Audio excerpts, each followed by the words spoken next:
Yellow. How are you, fellow viewers? We bring to you another episode of Hot Eyes Show on a Sunday.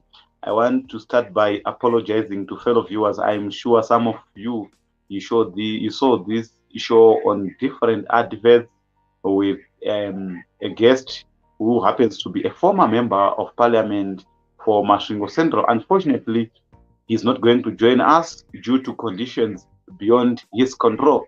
But it will be interesting to have him, especially when discussing the looming resignation of the head of state, because he thinks that that statement wasn't genuine and that statement was political and strategic. Today, the title of our program is President Emerson Mnangagwa Rise, Rule, Prospective, Resignation, and SADC Chairmanship. So we are going to have a number of videos to help us to reflect on this a particular topic.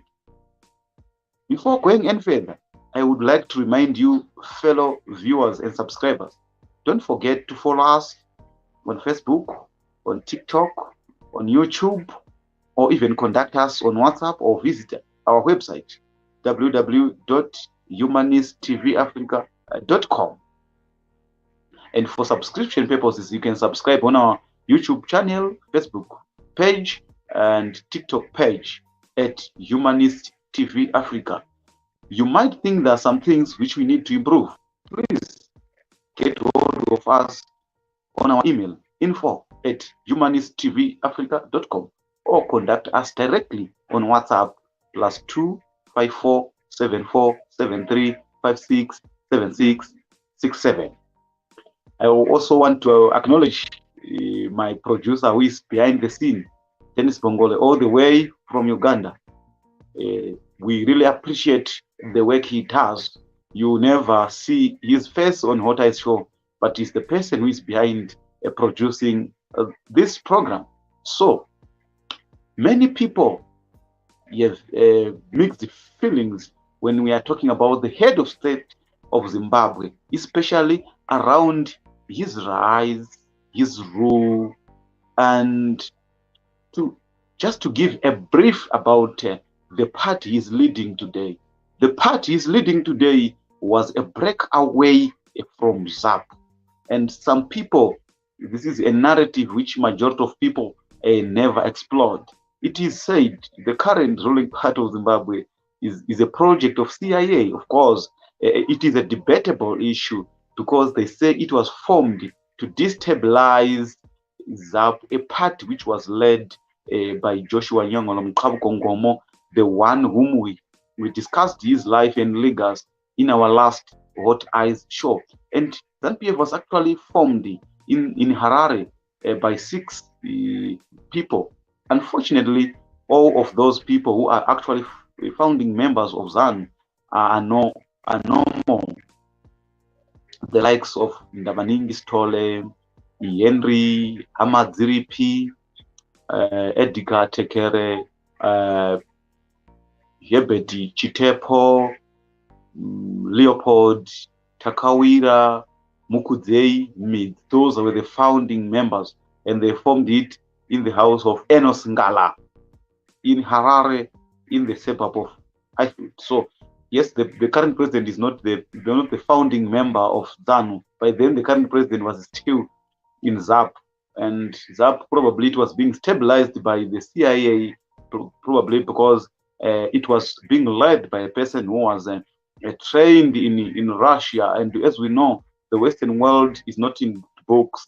This is something to do with the geopolitical. Actually, when I was actually doing my researches before this program, I was digging out some CIA files, and I actually found an interesting file, which an interesting title. It was written "Sanitized." And for those who might be interested in that file, I can give you where it is found. You can go on the following website: www.cia.gov/reading room/docs/CIA/RPD 84 5005 S2R 000 2 000 3 000 2 stroke 4. It's a PDF.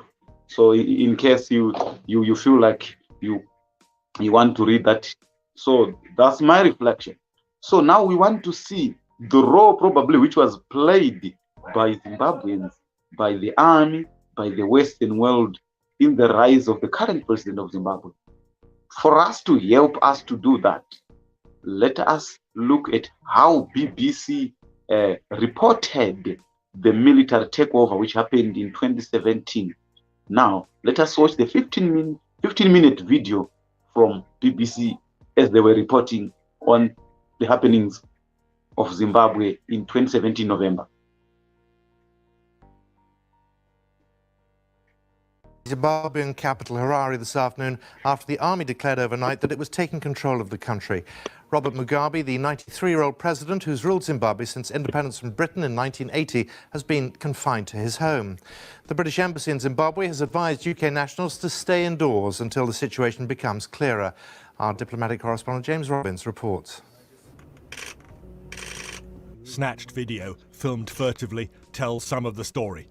Troops on the streets of Harare as the generals take control after 37 years of President Mugabe's increasingly dictatorial rule.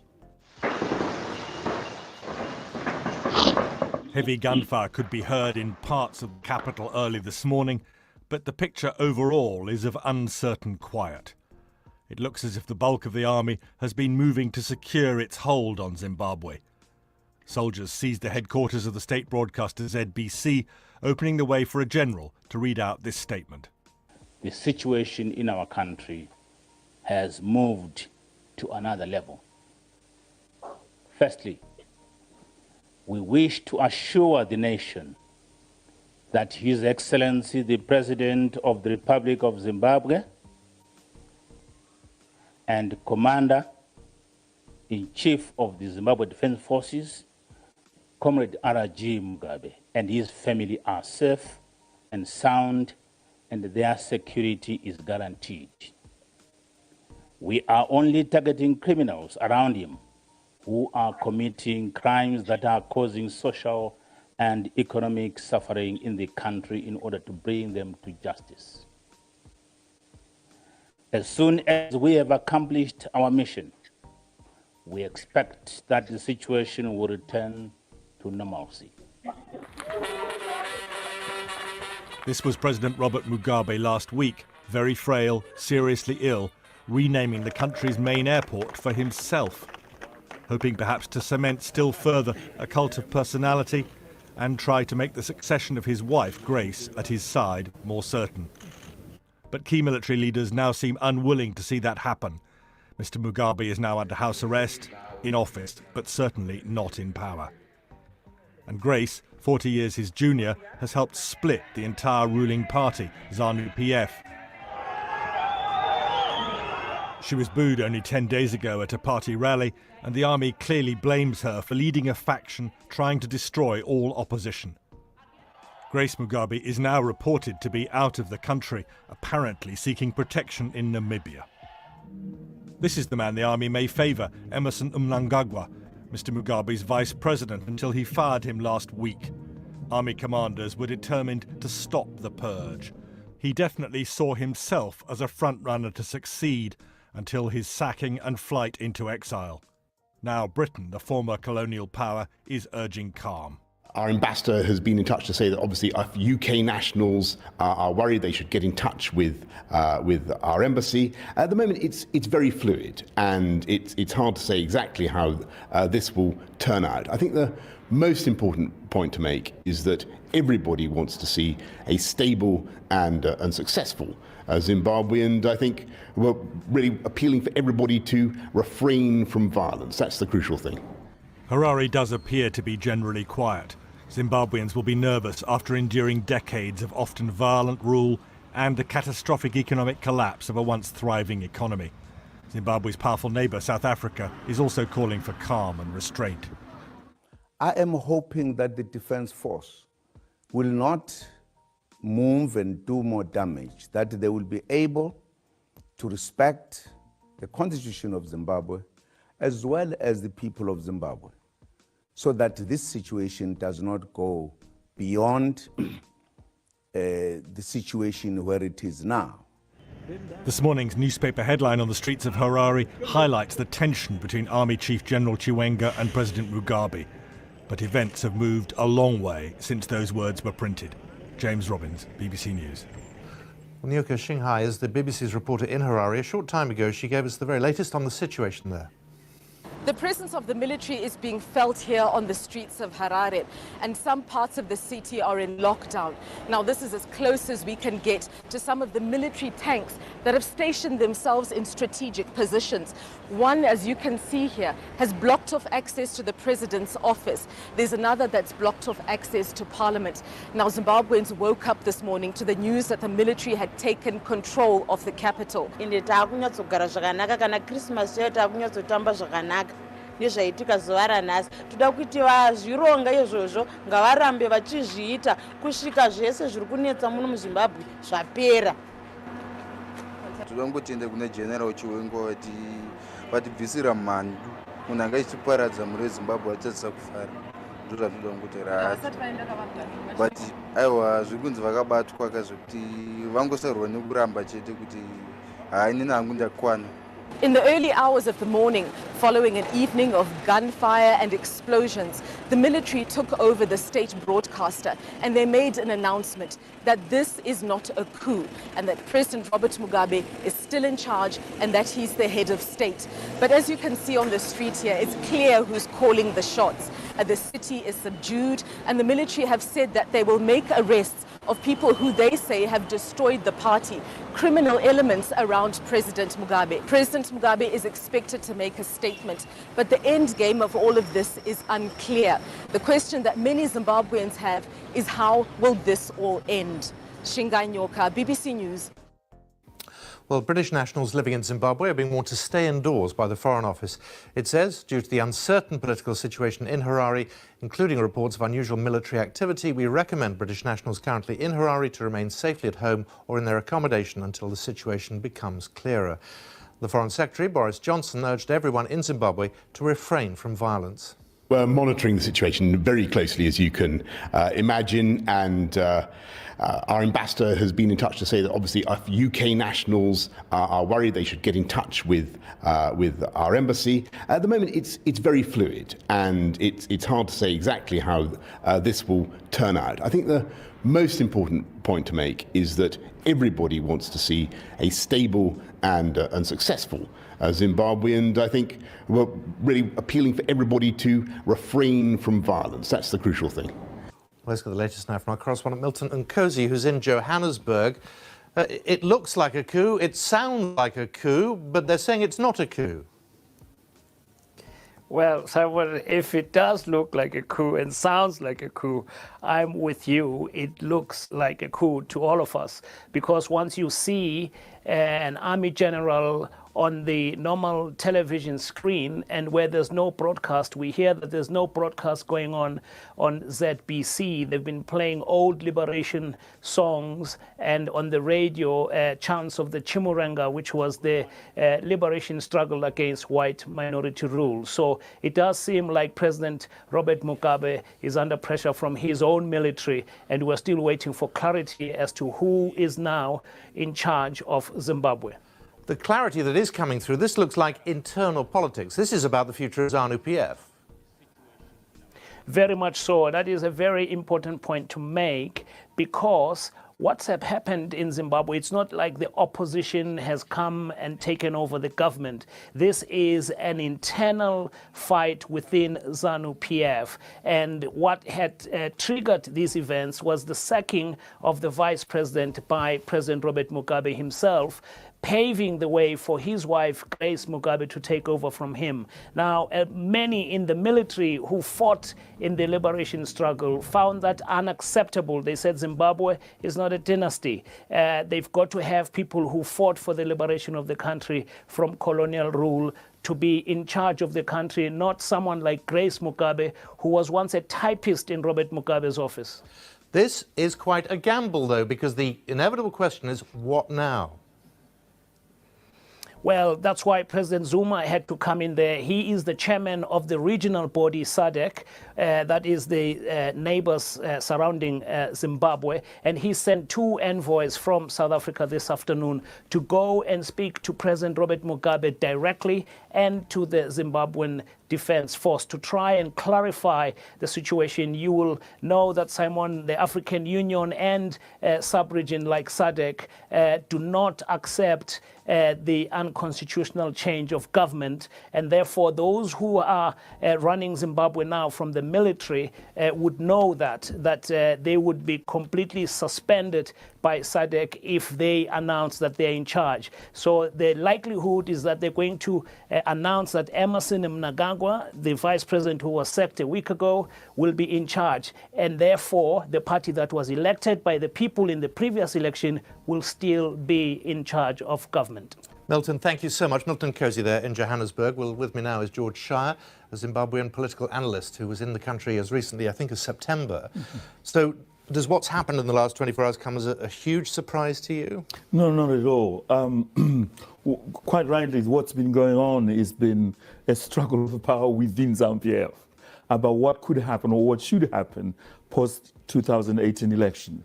And I think the purges, if I can put it that way, been going on in ZANU begins in 2015. They're not a sort of event of the last week. What I was able to notice when I was in Zimbabwe is the overwhelming popular support that Mnangagwa has across the party and across the country. And if you listen to the clip that your correspondent made of the 2 people from the street are talking about, they are happy. They are looking forward to a better Christmas, they say, because that is indicative of the kind of support that you have. So what you're going to see is... Well, and that's exactly why Robert Mugabe acted, presumably. Well, just I could put. What is happening then is a reordering of the leadership of ZANU. Not the same thing as the coup, as most people begin to talk about it.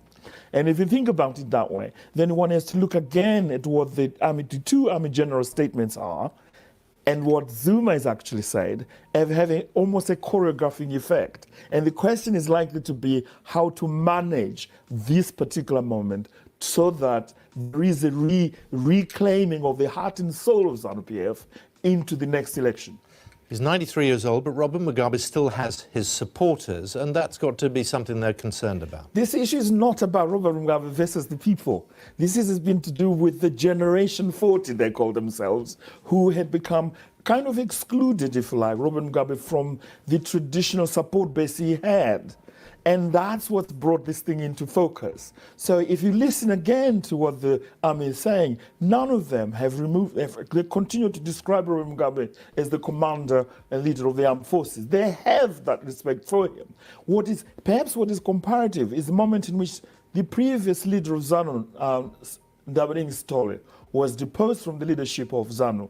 And when Robert Mugabe came in, the criticism of Stole at the time was that he had become power had become too personal for him, which is the same criticism some people are talking about, which is not the same thing as saying they simply want to take over. And I think part of what happened is to the capture of the president, if you like, by the G40. And that's what has produced this particular tension. So I think it'll be interesting to see how Zuma's negotiation team gets into conversation with the ZANU High Command. The opposition is simply out of the picture because they haven't got a credible, much as one might love them, a coherent alternative that commands hegemonically the political culture of Zimbabwe politics. So when the history is written about this particular moment in Zimbabwe's history, will it be seen as the moment that Robert Mugabe misunderstood that he had not built a dynasty strong enough where he could just let his wife slip into the job? No, not again. I think Zimbabwean politics is not...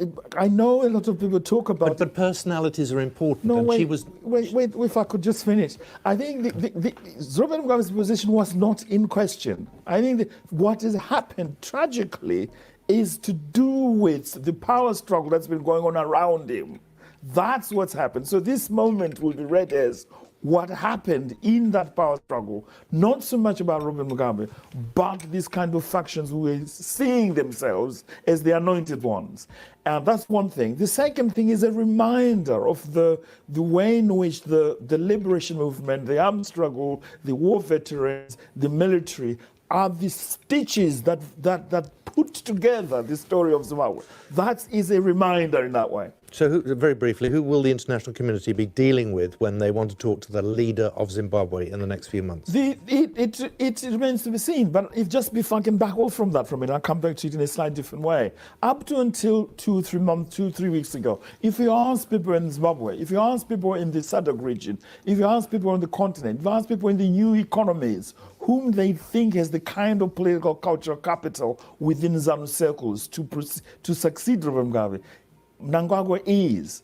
When I attended some of the rallies that have been going on in the summer, and I went to 1 or 2 of them, and I saw firsthand the reception Mnangagwa was getting. It was like the arrival of a rock star. So he is the pair of steady hand in that sense. So it's impossible to remove him. It was a bad miscalculation on the G40 to think they could write him off history.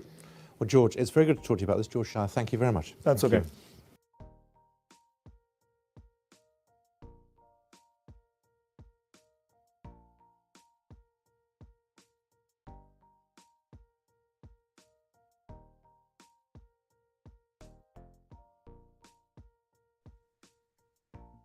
We have seen how actually the BBC played the PR role when the rise of the current president was taking place, because he became a president in 2017 November, after what the BBC will call a military assisted transition, and what also a BBC called as a blockade to a dynasty plan by Robert Mugabe.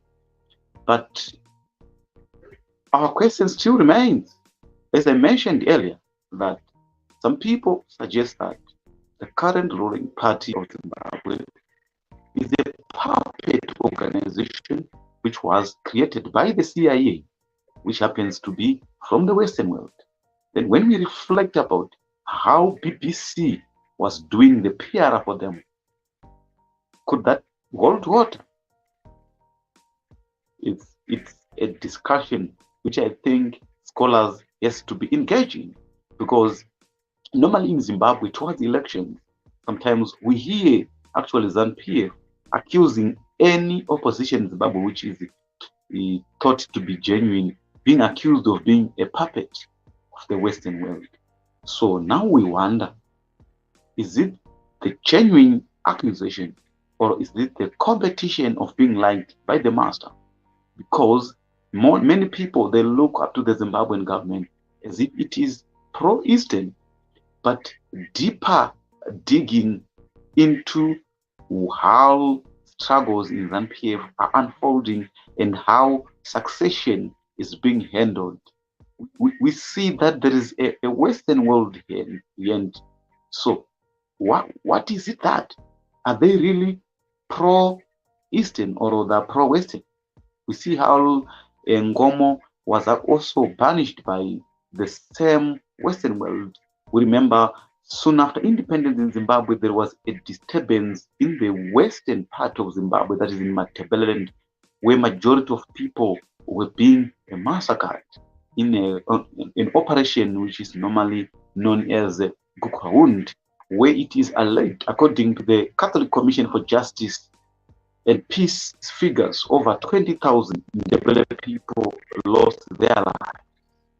And when Robert Mugabe met the then Archbishop of the Archdiocese of Bulawayo, Henry Cullen, who was from Switzerland, he said it was just a moment of madness, and the Western world didn't say anything about whatever Mugabe is presided on. And actually, they went on in 1994 to knight Robert Mugabe to become a say, which leaves us with another question mark. Why would they do that to a person who is accused of presiding over the death of over 20,000 people? Food for thought. And it's a pity that our guest is not here. I think it was interesting to hear the views of our guest when it comes to the relationship of ZANU-PF and the Western world, which is thought to be sour. But investigative journalism will tell us that no, it is not that sour as some people. But yes, we see that the rise of President Emmerson Mnangagwa was actually facilitated by the Western world. And I think that was their own horse. The best person they wanted to replace Robert Mugabe, the Western world, I'm sure, is the current president. But interestingly, yes, the current president has managed to improve, has managed somehow to move away from some of the practices which actually Robert Mugabe used to do. And for example, one of the interesting issues which actually the current president have done so far, he actually announced that he doesn't intend to go for the third term, which is seen as somehow a progress in the Zimbabwean politics. I'm sure when the current constitution was written during the unity government, which stretched from 2009 up to 2013, the current president was the justice minister by then. So we have mixed views. Some people are saying the message about resignation is genuine, while others are saying it's not genuine, while others are saying we should celebrate because he said that, while others are saying we should not celebrate because this is being stipulated by the constitution. So we have all these mixed feelings. And let us hear, actually in the past 3 months, he actually mentioned this 2 times that he wants to resign. Let us hear him talking. Let us hear from the horse's mouth. Let us hear. Kwakuti zvino zvandapere kuritaya chicha ndingaitawo panapa ndikabona kuti ya pachava nemabhuchari saka ndichafidha ng'ombe dzangu ndichizotengesa ng'ombe pano ndichinowana mari yangu. Saka umwe noumwe ngaafunge zvaachaita, indatofunga kareka. Ane huku dzake chitofunga kuti ndichaita huku dzichatengwa, pachaita mahotera akawanda panapa. Huku, mazai, hey! Hamene vasingafungi zvemberi. The Ministry of Tourism and Hospitality Industry is directed to revisit the set sector target, more so given the tourism sector potential for growth. So, Minister Coventry, we are creating a state-of-the-art cricket facility. It's only being used by people from somewhere, and you're not training our people, I'll fire you.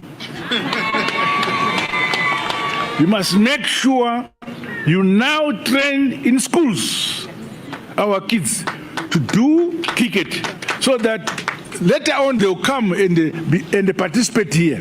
Because international cricket players will be coming here. But we need also to see our own Zimbabwean people participating. And this duty is on you and the Mkutlan. Is that correct? Yes. Yeah, the two of you, you and the Mkutlan. Develop our people. Now, Kest Covent. The one we are building here must not be below in standard to all international stadiums. So if you don't know, go around and see them. We must produce a better one. You understand? Yes, sir. Okay.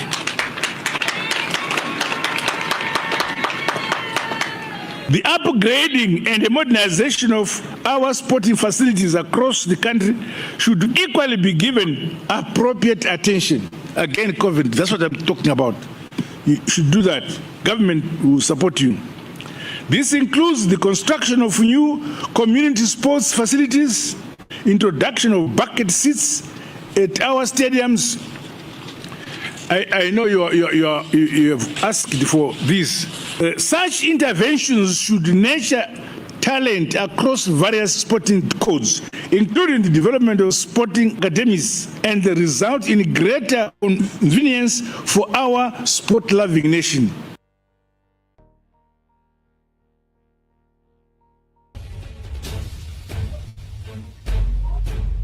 Constitution yetu inotio after every 5 years tunaenda ku Congress. Takaita Congress yetu about 5 years.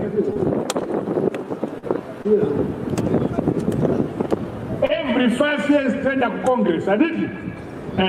Tunaenda ku Congress ikoko tosaruza president wetu. President wetu anafana machema maviri 5 years, 5 years. Inda kaita 5 years yokutanga ngapera kana Congress mukanidzorera. So ndakuita my last 5 years. Tapera manje. Ndoenda kudozorora. Toenda ku Congress motsvaka umwe. Anotungamira chitevedzera tsoka dzangu. Maziwa?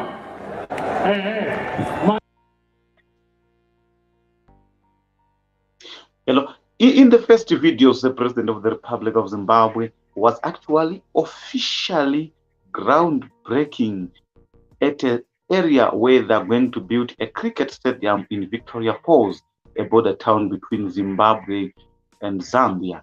So he was tipping the people that we are building a stadium here and I'm about to resign. So I was thinking that I will keep some cattle or chickens to supply to do business while I'm in retirement. So he was tipping the people that he's about to retire in Victoria Falls, Matabeleland, North Province of Zimbabwe.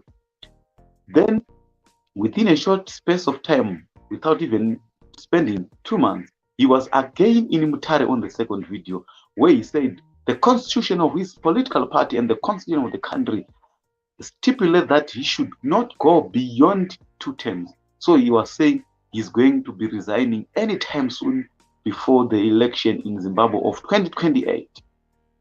Whether he was trying to see who are the people who want to take after him, or it was genuine, it's a question open for discussion.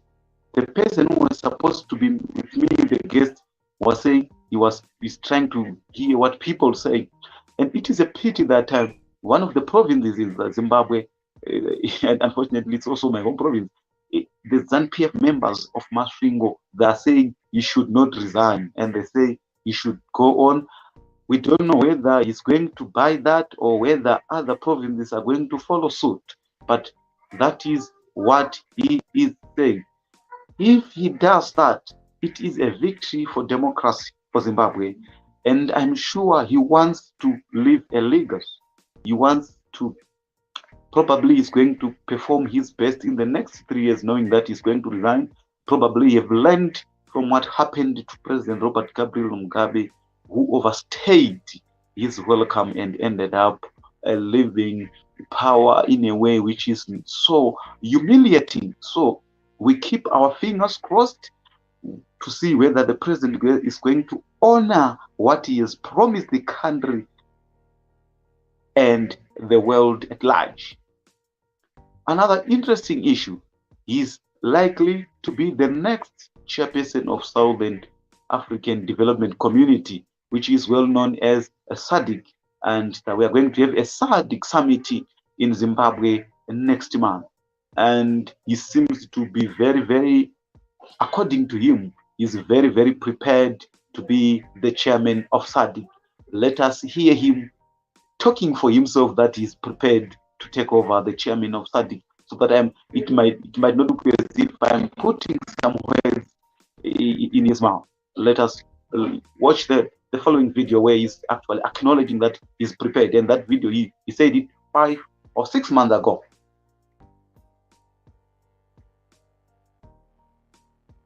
SADC chairmanship this year brings about great responsibility for our nation.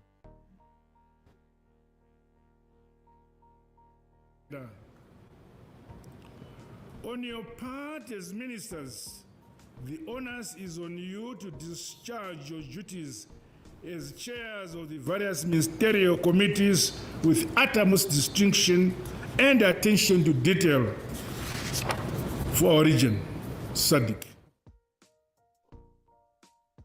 He was acknowledging that he's well prepared to take over the reins of SADC. But an interesting issue is that majority of Zimbabwe, they have issues with the 2023 election, and they say SADC said the elections in Zimbabwe were not free, fair, and credible. And they're saying he should not take over the chairmanship of SADC because SADC is the only hope for Zimbabweans, and they've forwarded a number of complaints about that election.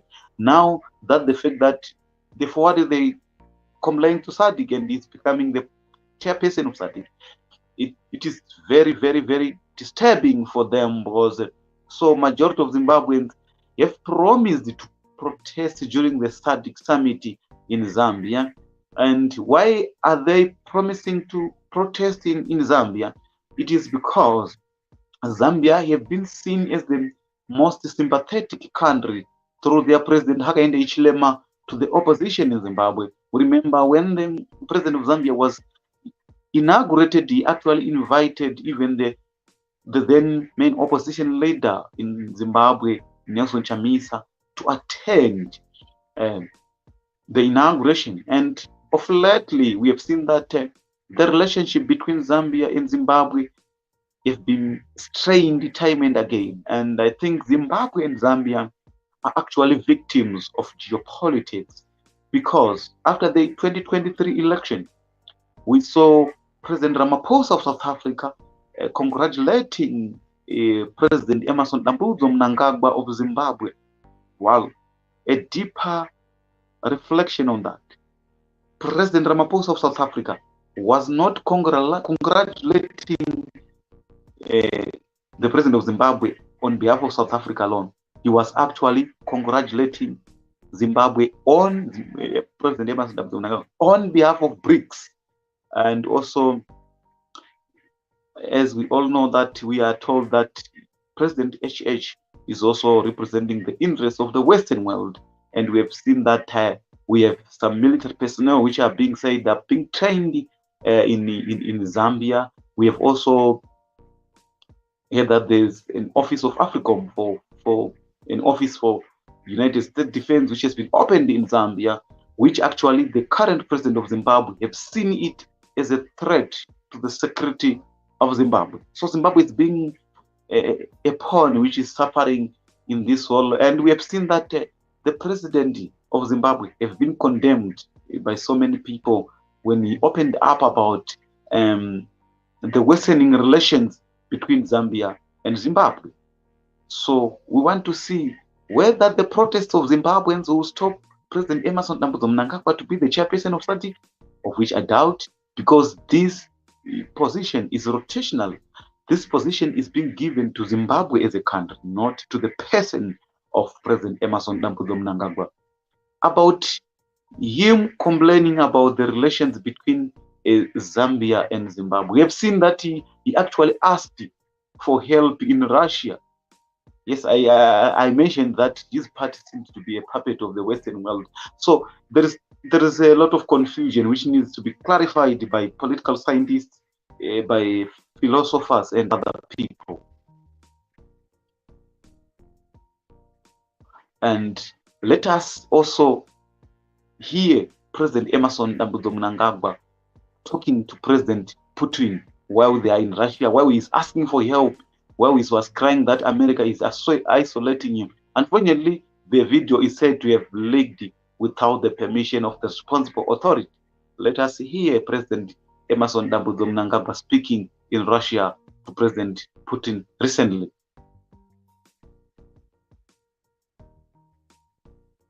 The relations just ended there.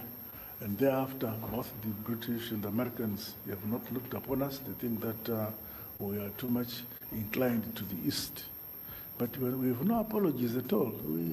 We feel we are better in relations with the people who also respect us, not the persons who look down upon us. So we are very happy to be here. And we are anxious to actually have our relations more comprehensive and consolidated between ourselves. Yes, you are a very advanced country, but there's a lot that we can learn from you. There's a lot that we can benefit from that relationship. And there's a lot that we can open for the Russian Federation to participate in our economy, especially in the mining sector and in agriculture. There's a lot that we can afford for you to participate. And in that process, the West will run away. You see, the West have just begun consolidating their power in Zambia, our next neighbor. You know, there was a time when Zambia and Zimbabwe won. It was called Northern and Southern Rhodesia. It was won by the British, but they were now separate. And the Americans are consolidating their power in that country, both in terms of security and in terms of financial support to Zambia, to make sure that we feel lonely. But that will not change us, because we have taken a course which, as a people, that we feel we want to be independent, and we choose our friends ourselves. And besides, we are independent today because most of us in the leadership trained here during our war of liberation. We got our independence because we were supported by yourselves here, and we don't forget that history, and you stood by us. So, Mr. President, I am happy to be here, and if opportunity avails later on, I mean, we may find time to chat and go into more detail as which areas we must focus in terms of supporting each other, and in terms of where we feel we need external support, more especially in the area of defense and security, as well as the food security. In those areas we need to be supported, the mechanization of our agriculture and so on. You can't go to the West. We have to come here, because the West would want to see us down. They support our neighbors, Zambia and Malawi, very heavily. But in spite of that, Zimbabwe's economic growth is the fastest growing economy in the region, in spite of us being isolated by the Americans. So, Your Excellency, I'm very happy to be here.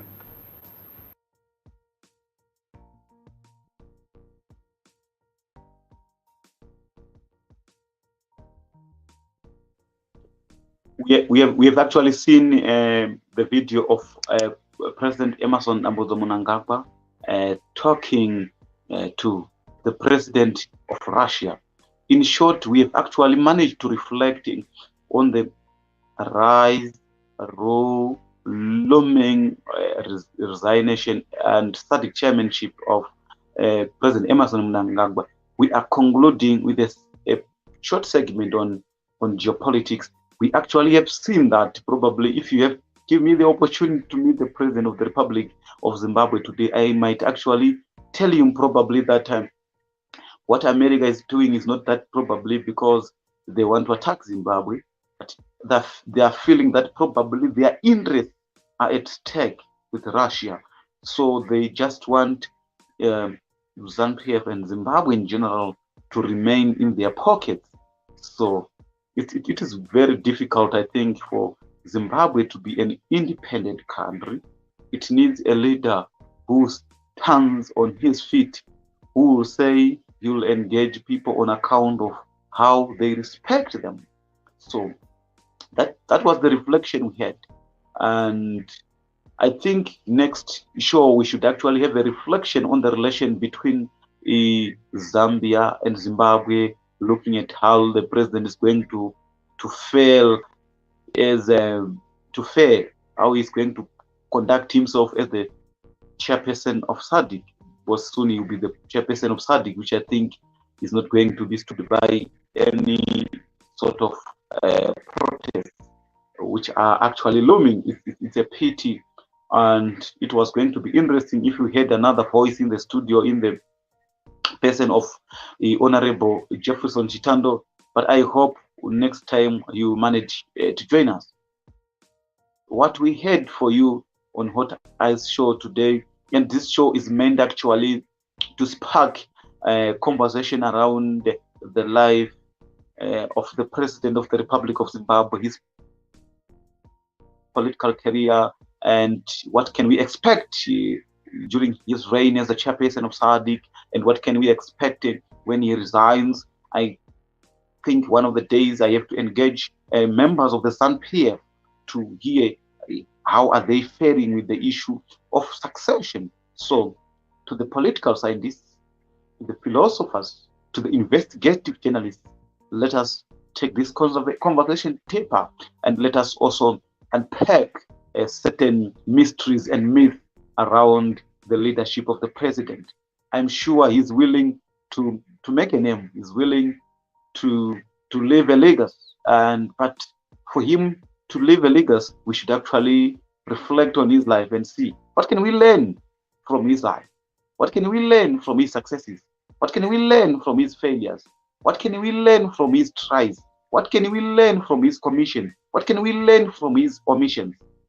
For today, I remind you, don't forget to subscribe so that you won't miss programs like this one. Subscribe to our YouTube channel, to our Facebook channel page, to our TikTok page at Humanist TV Africa. For inquiries, send us an email at info@humanisttvafrica.com or contact us on WhatsApp +254 74 73 56 767 or visit our website www.humanisttvafrica.com. I thank you for watching, and I would like also to thank my producer Dennis, my hardworking producer, who is always behind the scene, and he was actually mocking me, and he greeted me before we started the program. He greeted me saying, "Good morning, Sheikh Tawia Chinama." Of course, I'm in a cultural dressing, the Arabic cultural dressing, which is normally associated with the Muslims. Anyway, as Humanist TV Africa, it is a sign that we welcome anyone, regardless of your religion, regardless of your political affiliation, or any divisive thing you can think of, whether you are Jew, Muslim, Christian, Hindu, non-religious. We value people as people before their religious or non-religious affiliations or political affiliations. For now, it's bye-bye. Thank you for being with me. Keep watching for the next program.